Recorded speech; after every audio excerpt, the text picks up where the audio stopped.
to be based on the hand warmer I caught a glimpse of. So let's just jump right into it, shall we? All right, yeah, we are counting down. We are jumping into our first round of Winners Final here, Kid Named Finger, and I'm excited to see what happens. That's right. So we got Sephiroth coming in with first hit. Palutena returning the favor, not getting a second nair though. All right, big arc coming out from that up air, of course, Magic. Yeah, actually noticing that, I'm sure Evie's going to cover those teleport cancels doing an up air because Albi really loves to abuse that whenever there's platforms like this, and that's a perfect move to cover all the options. Oh, that's right. Just a huge arc, like a huge sword that covers the whole platform pretty much. No, but I'm disagreeing with you, but yeah, no, it's going to be good. Just the way you said yeah, it just kills me. Oh my goodness. Well, so far it's a pretty even game between both these players. We have a nice edge guarding situation here for Evie. Just opting to play it safe and, you know, retreat to center stage to keep the coverage going without swinging too much to provide an opening for Albi. As I say that, though, Albi breaking through with that dash attack. Yeah, just storming the gates there. I wonder if that was a snapback there where he turned around for the grab, because I imagine he would have just gone for regular drag down there into grab, but happens to the best of us, Magic. Oh, and it's so tragic, especially when it happens to someone like Palutena. One of the worst with grab animations in the game. Oh yeah, just standing there awkwardly begging for a punish pretty much. Now we got Palutena in the ledge trapping position. Once again, just using movement to pressure, only swinging once and hitting. That is the mark of a good player, something I do not do myself, Magic. I'm just swinging on ledge right there. It's interesting because, yeah, exactly that. Like, not only are they taking one shot, they are landing it every time, and they're doing that movement to condition them and open that, you know, opportunity for them there. Like, I don't know how they're seeing it, but they must know each other's habits quite well as well. I can imagine, yes, these two have played quite a number of times over the years. Ooh, explosive flame, kind of sending Evie at a weird angle, allowing Albi to get back on stage. Albi-kun, we should say. Albi-kun, that's right. Albi is no more. It's just Albi-kun now.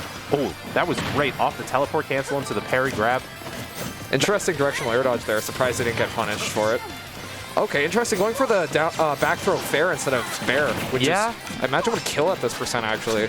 I feel like it was expected. You know, every time I see a Sephiroth grab me at the ledge there, I'm kind of, you know, DIing for that particular back air, so the forward air is quicker, right? Maybe it was going to reach it there to get that extra damage in.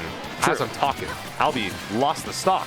To the back air, of course, as we were singing his praises, Magic. The big swing. Ooh, and that's a back air. Okay, yeah, the deep forward air going to come in clutch.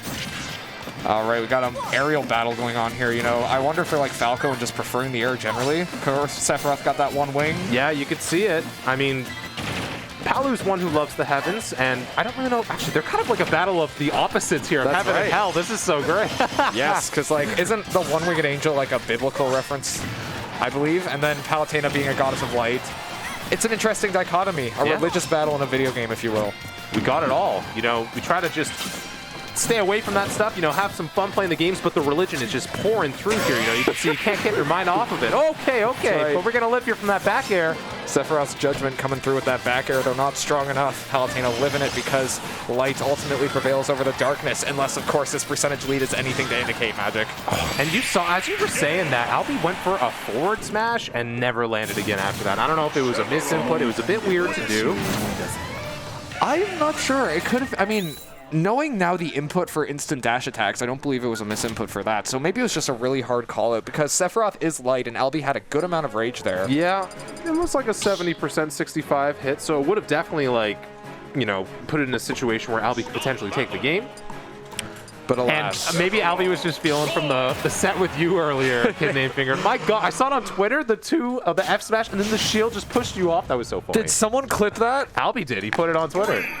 That's good stuff. You gotta look at it. Okay. I had a feel. I just couldn't help but laugh. But you know, I'm not laughing at Roy coming out here. My boy, of course, repping the FE6 as always. That's cool to see. Albi's been, you know, practicing with Roy a lot, but I wonder, like, he's got to be feeling confident if he's pulling it after losing against the Sephiroth there. Oh, definitely, because, you know, Palutena's his tried and true main, has been for years now.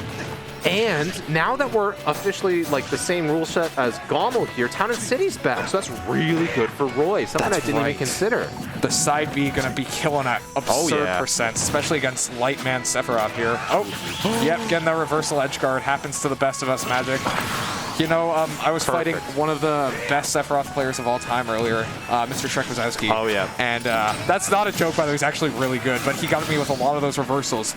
That counter, though, killing at around 30. 30% as you're saying it. Oh, you're just talking about good Sephiroths, and that was the commentator's blessing right there. You know, you powered Evie up, although she doesn't really need it. You can tell this game, it's looking like a 3-stock situation if Albi can't turn this around, because that sword is just not long enough. No, that binding blade is a little butter knife, you know? It's a shame because of how powerful it is in the home game. But granted, in that game, you can only use it 20 times before it breaks. So maybe he's already swung 20 attacks, and now Sephiroth is just riding the momentum. The binding butter knife. I couldn't even say it. The tongue twister. It's like 2 words, man. Butter knife. Yeah.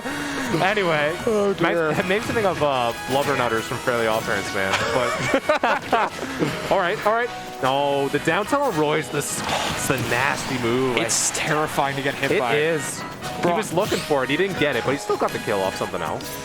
You know what's crazy about Roy's down tilt is I remember back when he came out in Smash 4 and people were complaining that his down tilt was like, you know, quote unquote butchered because it was in Melee it would pop you up, it would be a combo starter. But in Smash 4 onwards it just sent you flying. But it's the perfect tech chasing tool. It's so good. I honestly think like so many Roys, so many like people who don't even play Roy, they just spam that move because it really does allow you to get that side B kill at like 40. And F smash too if you really play your cards right. Oh, if you call that roll in or something, yeah. Okay, I mean, as we've been saying it here, Kid Named Finger, Albi, he's been making it work, you know, he's at 95. Uh-oh.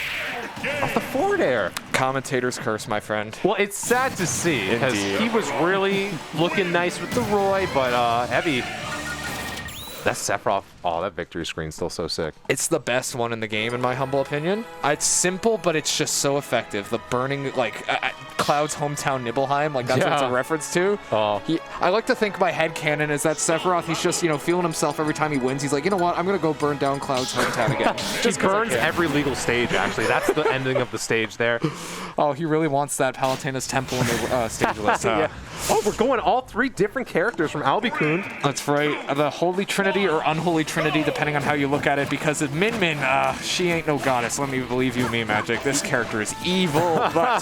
That's true, Kid Named Finger, but I have heard rumors of Albi-kun using Min Min specifically for the Sephiroth. I don't know, because I'm pretty sure it's one of the few characters that can consistently outrange the character really well, and obviously you can kind of punish the Aqua Slash with the Ram Ram. Oh yes, that's a good point. I'd failed to consider, actually. I do remember also hearing legends of the Albi-kun Min Min, of course.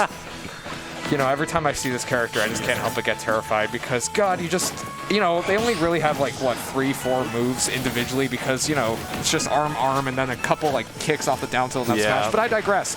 Point is, they're really simple, yet very extremely effective tools. And yes, that dragon arm is, what's the official name for it? I think it's the dragon arm, is it not? I could be wrong. It's probably something else. But I mean, when you get the powered up dragon grab, you know, you back throw him, you get that F smash, ooh, and then they're just dead at like 20. I wonder. I don't know. Megawatt. We got Ram Ram. I don't know the dragon. I call it Double Dragon. 50,000 points to Double Dragon. That's what they're going to do on screen here. We can see Albi's got 50,000. It's looking pretty nice. Oh yes, and also a big fan of the tag he actually made before our set there. Just a little happy face there. That was part of the big delay, eh? It was hand warmers, and then it was tag warmers, and he had to get it set up just perfectly there. It's a nice, beautiful smile. Keep your composure. If you're ever getting stressed, look at the name. Exactly, you know? Like, the name is important. A couple weeks ago, I had my tag as WW4MVS because I really want Walter White in Multiverses. And it powered you up, Kid Named Finger. What else would you need? What else do I need, Magic? I need Albi to find the lead because it's looking to be a 3-0 for Evie so far. She's got the stage advantage. She's got a decent % lead right now. Nothing Albi can't come back from, though. There's just so many nairs coming out from Albi hitting the shield for Evie, and that is just a terrible spot for Min Min. It means they're just too close, way too close, right? The Min Min, you know, she's the kind of girl that just wants to keep you at a distance, you know, only call you over when she really wants you, but preferably keeping you at arm's length if you catch my drift, you know, so... Oh, maybe this is when she's down to go a little bit closer with the back throw. Nope, not going to get it off that dragon. It's still powered up, though.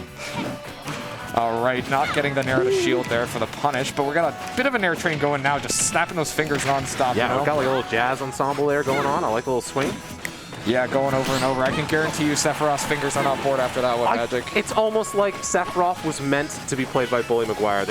They're snapping there. I kind of just had the epiphany there. But you know what? Back to this. It's looking like... Almost just not taking it finding there. the kill. Town and City is simply too big. As I say that, though, Albi finally bringing Evie down to her last stock now. Yeah, you don't normally see Sephiroth living till about 160, especially on a stage like Town and City, as you said, Kid Named Finger. Ooh. Uh-oh. Now, Magic, we've almost been playing Smash Ultimate for as long as we played Smash 4, but even still, after all these years, I always expect Town and City to have some crazy shenanigans like low % kills off the top. I know. I missed the low ceiling, but that's definitely... I mean, neither of these characters are killing off the top too often, so it wouldn't come too much into play with this matchup, I don't think. That's true. They are definitely more about killing off the sides. Oh my God! Getting the air dodge read with that big up smash there. Just going to cover her options really quick with the jab. Nice turnaround backer, just barely missing the fair, but the SD from Albi is going to close out the set. Yeah, he was swinging a bit too much there, just not allowing Min Min that time to use the dragon for recovery, and